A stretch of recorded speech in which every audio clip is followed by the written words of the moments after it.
This video is sponsored by Kurtzpel and KOG Games. Kurtzpel is a free-to-play anime-style action RPG for PC that is available in the link below. Right off the bat, I've got to say that this game honestly has one of the most satisfying action combat systems I've played in an anime MMO game. Attacks feel good and weighty, chaining combos with special moves looks cool as hell, and overall battles can actually be quite challenging, not forgetting that it all looks absolutely beautiful. Choose from a variety of different classes to suit your playstyle, and also create your own character to suit whatever protagonist you want to be. You can be an OP anime guy, or let's be honest, we're gonna be a girl, cause when in life wouldn't I choose to roleplay as a cute anime girl? See, you can edit all the important features like eye color, hairstyle, and Currently the game is in early access for North and Latin America, where you can play either PvE or get your ass handed to you in PvP. And I've been impressed at how closely the developers are listening to feedback and quickly addressing any issues the player base may have had with the game. If you want to try it out, again, click the link in the description to give it a download on Steam. And with that said, let's get on with the video.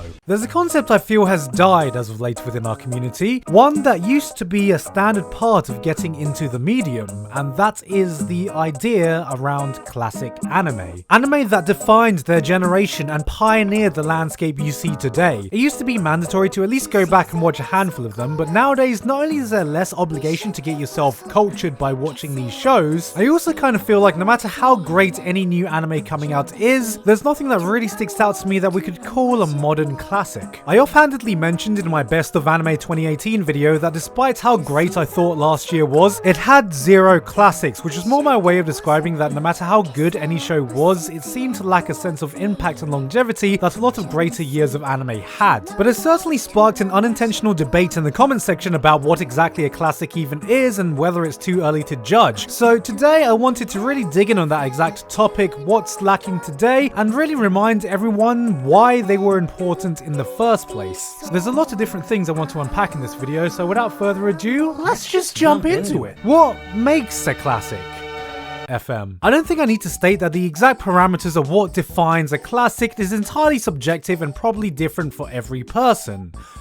But I guess I just did anyway. Most common definitions of the word in a broader sense simply play it out to be something of universally recognized quality and established ongoing value. However, for the sake of the argument I'm making, for me, it boils down to three main points. Number one, staying power. Classics are classics because they have stood the test of time. No matter how many years pass, they will still be relevant in their own way. There are many older anime that have aged in some way, mainly to do with their art style or animation, but have preserved a sense of timelessness with either their story or characters that can be enjoyed in any era. As a side note, there have been many shows that set trends and pioneered legendary tropes on the bleeding edge of what was fresh and significant in the time they came out, but have lost a lot of their luster through these elements becoming oversaturated years later. The Vision of Escaflowne, for example, pioneered a lot of things, and there was a time it was considered a classic, and I'm sure many still do. Now though, it's a lot harder to recommend for newer audiences, as most people who watch it for the first time could see it as some generic isekai mecha show because of how overplayed many of its tropes have become since, and in my opinion, no matter how revolutionary a show is, this is a test it has to overcome. Which brings me to point number two.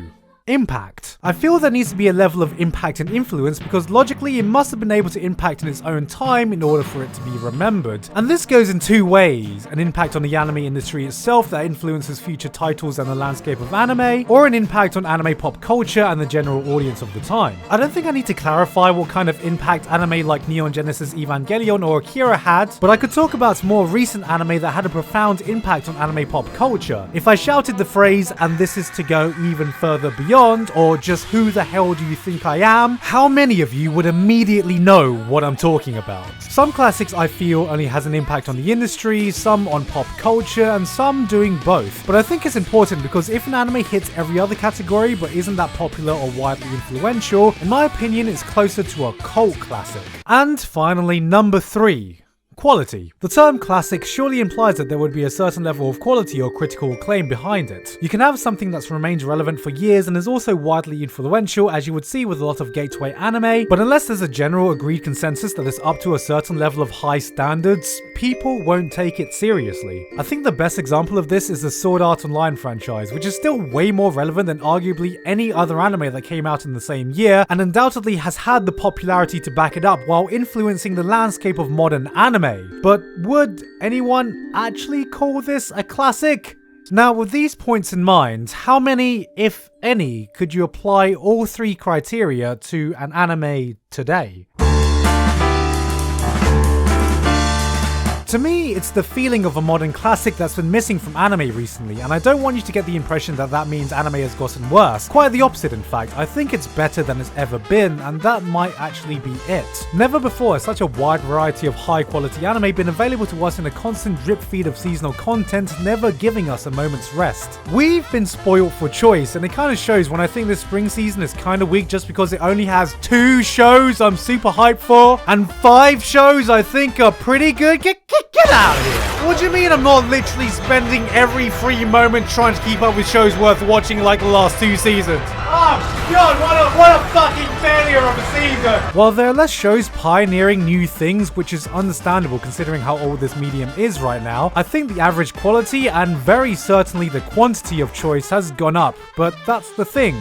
If everything's special, nothing is. Of all the 3 criteria, it's staying power that seems to be missing most of the time. Current trends and hype series cover the majority of what remains relevant and impactful throughout the wider community. With the sheer density of new series being fed to us every season, it can become easy to forget even great shows. We used to complain that anime used to have filler seasons. Now, it feels like we have filler anime. You could argue that it's far too early to determine which recently aired anime has staying power, but I'd argue that you'd be hard-pressed to find any show that lingers around for longer than 3 months, let alone years or decades later. Just because not a lot of time has passed doesn't mean you can't have a good idea of what will stick around. There have been plenty of sporting events that have been labelled an instant classic. As soon as the last episode of Breaking Bad aired, I knew it was going to go down in television history, and with what Infinity War and Endgame have achieved and how much is permeated into general pop culture, I have no doubt they will become classics that have defined this generation. On a rare occurrence though, I will watch an anime that does something special that would stay in my mind for a very long time, even in this climate. Something that goes above and beyond, even compared to the best, and has that special X factor you rarely see. The anime that I would say has come closest to becoming a classic recently is Mob Psycho 100 Season 2. Hell, I know many of you would probably argue it already is, and I completely get that. Season 2 of Mob Psycho is one of the best anime series I've seen in years that completely blew the first season out of the water. It somehow leveled up its orgasmic animation with some of the best fight scenes of the last decade, and paired this with the heart and intimate character writing that wasn't as prevalent before, while ending every major plot thread it had set up, resulting in an all-round package that will certainly stick with me for years to come. It was just such a perfect storm of greatness on every level that you rarely get to see. So what exactly is it missing?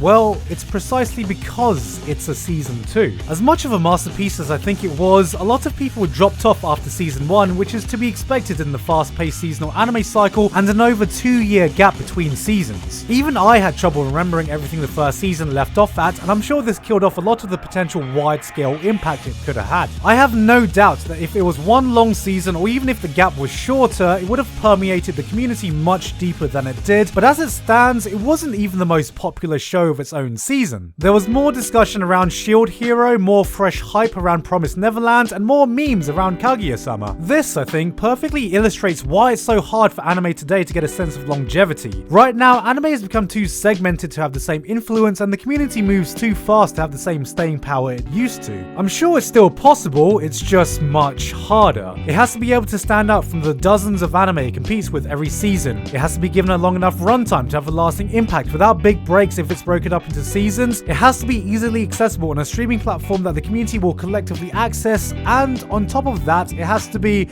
you know, really fucking good. I do, however, think there's a small asterisk to this point, as I think every generation will have a long-running shonen that defines that era and goes down as a classic. With it being the staple of gateway anime and its long-running nature allows it far more time to build the popularity and impact and staying power because, well, it sticks around for so long. So if there is an exception to everything I've said here, it would, of course, be My Hero Academia. I do think this is the one show that has done enough to be remembered for a long time to come, but I also consider these types of shows to play by a different set of rules than the Mob Psychos of the anime world. Because part of the reason the idea of classics has died is because, well, we don't feel the need to look back into the past anymore, even if the past is just a year or two ago. There's so much to choose from now, what's the point of looking back? And that's the real reason I wanted to make this video, because over the past few months I actually did set a bit of time to watch some classic anime I had never seen before, and it just reminded me why classics are indeed called classics. 2 months ago, I set off on an arduous mission to start the anime that had been sitting on my watch list for years, waiting until I was ready to take that leap of faith to finally watch it.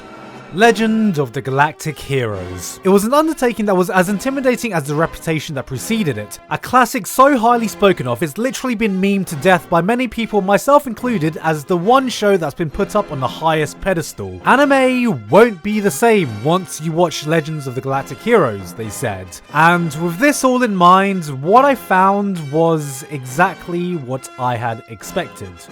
One of the greatest stories to have been told in the history of anime.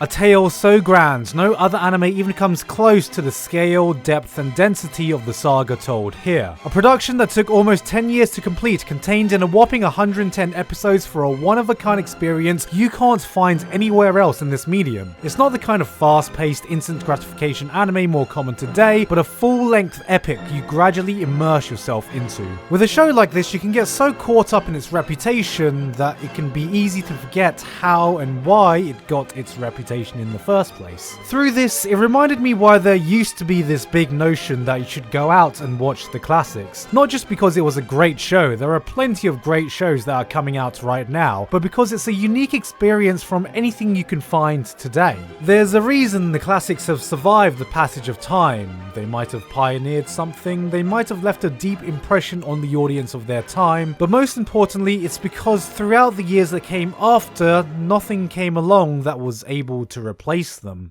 I can safely say since I first watched Cowboy Bebop, there hasn't been any other show quite like it. Serial Experiments Lain has a depiction of technology that somehow seems more relevant today than when it came out in 1998. Akira still looks better than 90% of the anime coming out now. Neon Genesis Evangelion redefines what it means to be genre defining. It can be easy to forget through the current sea of isekai power fantasy high school rom-coms of today that anime didn't always look like this. So if you think this season is a little slow and you have some time to fill, just pick a classic title that's been collecting dust on your watch list and I guarantee it'll be a way more fulfilling experience than watching another disposable show that's been airing in the last year. Whether or not you agree on which anime counts as classics, or even if you disagree with my opinion that we haven't gotten any recently, I think it's important to keep the idea of classics alive because it does feel like lately there's been a depreciation in the value of longevity and revisiting the past. So if there's anything I wanted to do with this video, it's reminding people that there is a reason to look back. It's taking a break from the current climate and having a look at a product of another time. It's having that realization of, oh,